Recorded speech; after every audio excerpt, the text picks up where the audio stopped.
Bagaimana kita bisa mendapatkan satu penelitian yang baik? Maka ada strategi yang bisa kita gunakan ya. Kita menggunakan mapping. Ada 5 nanti yang akan bisa kita gunakan. Yang pertama adalah harus visible ya, kemudian harus menarik, harus ada kebaharuannya, kemudian harus berdasarkan etika dan harus relevan. Artinya relevan ini nanti harus sesuai dengan apa yang diharapkan oleh praktis ya atau di lahan yang nanti memang membutuhkan kajian-kajian lebih lanjut.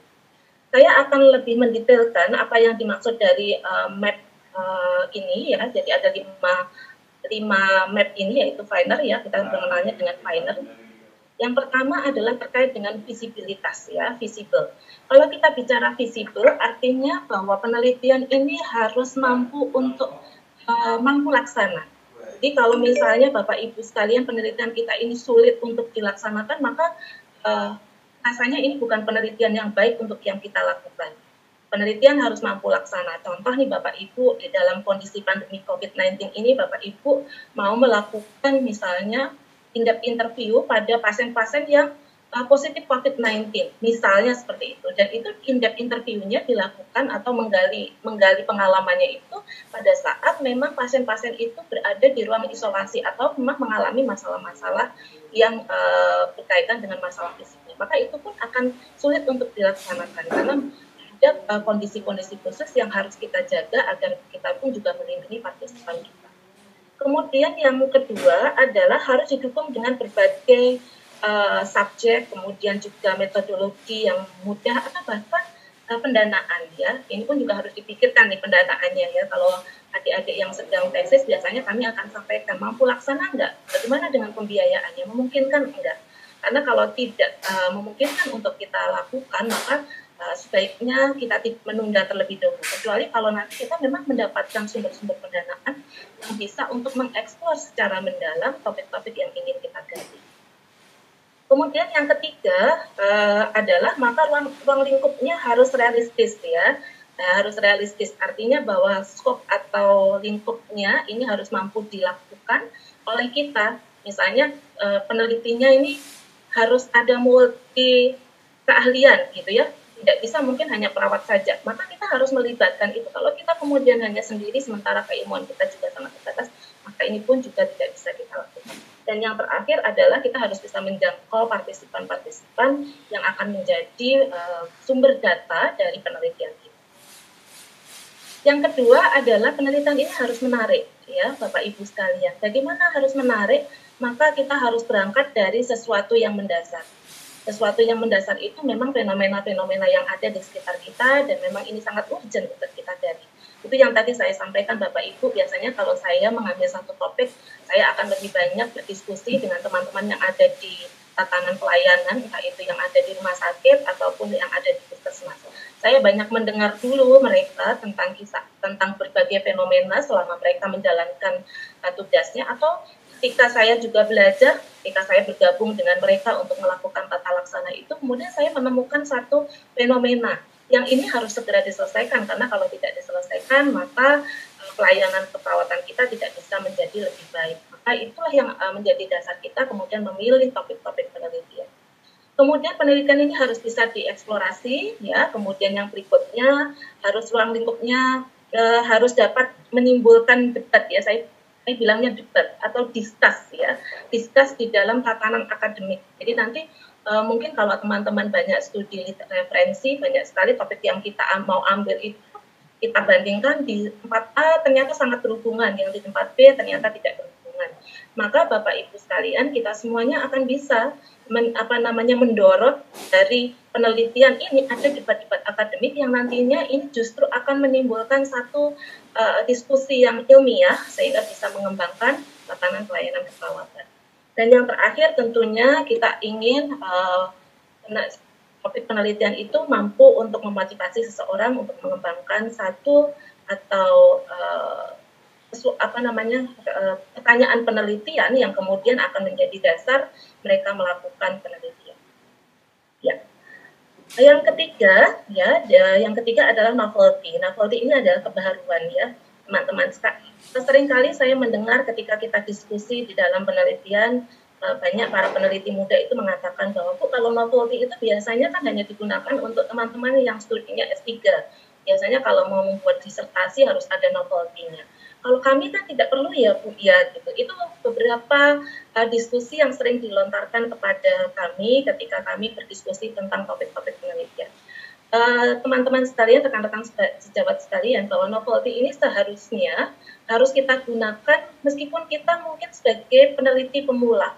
Jadi hasil penelitian kita ini harus menghasilkan satu kebaharuan, ya, satu kebaharuan. Makanya nanti kita harus tahu ini sebenarnya meaningnya apa. Hasil saudara nanti akan berkontribusinya kepada pelayanan itu apa bedanya dengan riset-riset yang dahulu yang memang sudah dikembangkan. Maka kita harus spesifik menetapkan ruang lingkup kita apa, kemudian kita nanti harus mengkonfirmasi dengan banyak membaca tentunya ya.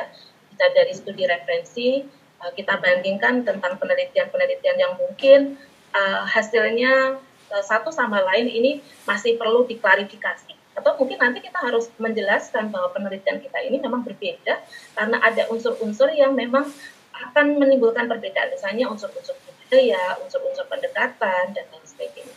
Itu yang nanti kita tekankan. Kemudian yang berikutnya adalah saya selalu mengatakan ini adalah imajinasinya riset ya, peneliti, researcher ya. Jadi topik itu adalah imajinasinya peneliti. Dan imajinasi itu bisa dibangun kalau kita banyak membaca, banyak menggali fenomena, banyak berdiskusi dari berbagai sumber riset ya, dari sumber riset itu ya bisa dari pelayanan atau dari pendidikan atau mungkin dari tenaga pakar, itu pun bisa kita dapatkan berbagai topik-topik penelitian yang bisa mendukung nanti kita bisa menetapkan topik penelitian.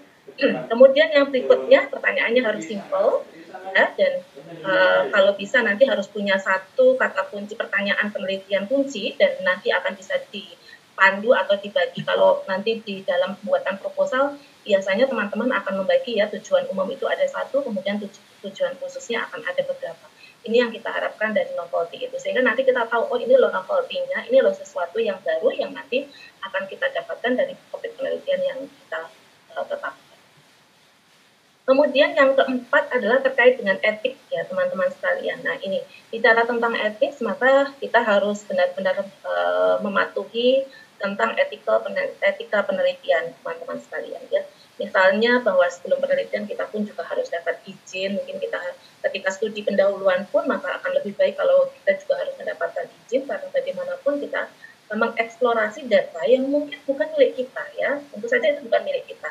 Dan kita harus melibatkan institusi atau layanan tertentu dan barangkali apa yang kita lakukan ini kalau kita tidak jaga dengan baik, kita tidak spesifikkan dengan baik, maka ini bisa menimbulkan masalah-masalah ketika kita nanti melakukan penelitian, baik itu terkait dengan privacy ataupun nanti terkait dengan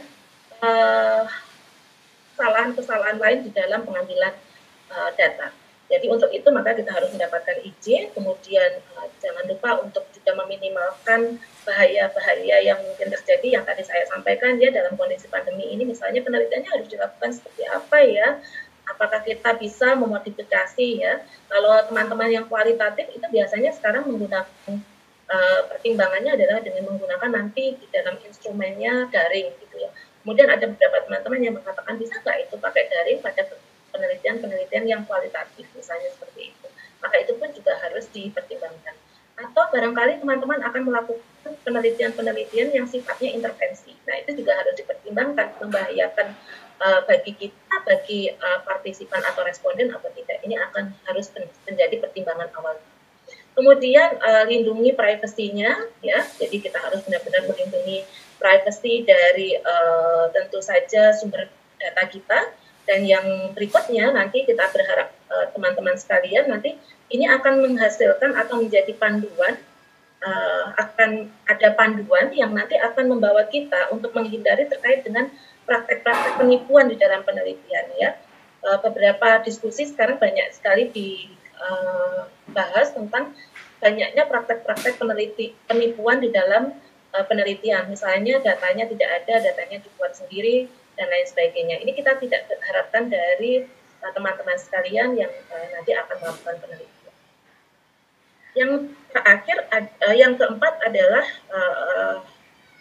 yang kelima adalah terkait dengan relevan ya. Jadi kalau kita bicara tentang relevan, maka ini harus sesuai dengan bidang ilmu yang Bapak Ibu tekuni.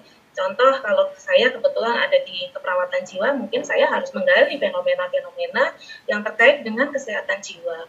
Begitu juga teman-teman yang peminatan yang lainnya, misalnya di komunitas, di pegawai daruratan, kemudian di PMB, anak, maternitas, maka silahkan dieksplorasi. Saya yakin teman-teman akan lebih tahu kebutuhan-kebutuhan atau fenomena-fenomena apa yang harus dikaji berikutnya dan harus ditindaklanjuti di dalam penelitian. Ya. Kemudian masalah-masalah ini sebaiknya diangkat harus dari sesuatu yang memang here and now, makanya biasanya kami menyarankan cari referensinya yang up to date ya, bukan hanya referensinya saja, mungkin masalahnya juga sekarang masih banyak kita temukan. Misalnya nih Bapak Ibu ya, mungkin mohon maaf kalau saya nanti banyak memberikan contohnya dari bidang keilmuan saya ya di keperawatan jiwa. Contoh nih misalnya saya mau melakukan penelitian tentang pasung, maka saya pun juga harus mengevaluasi apakah benar fenomena pasung itu masih ada. Kalau memang masih ada dan memang belum digali secara mendalam, maka kemudian kita bisa memutuskan bahwa topik ini bisa kita angkat dan nanti kita bisa diskusikan apa yang akan kita lihat dari pasung itu sendiri.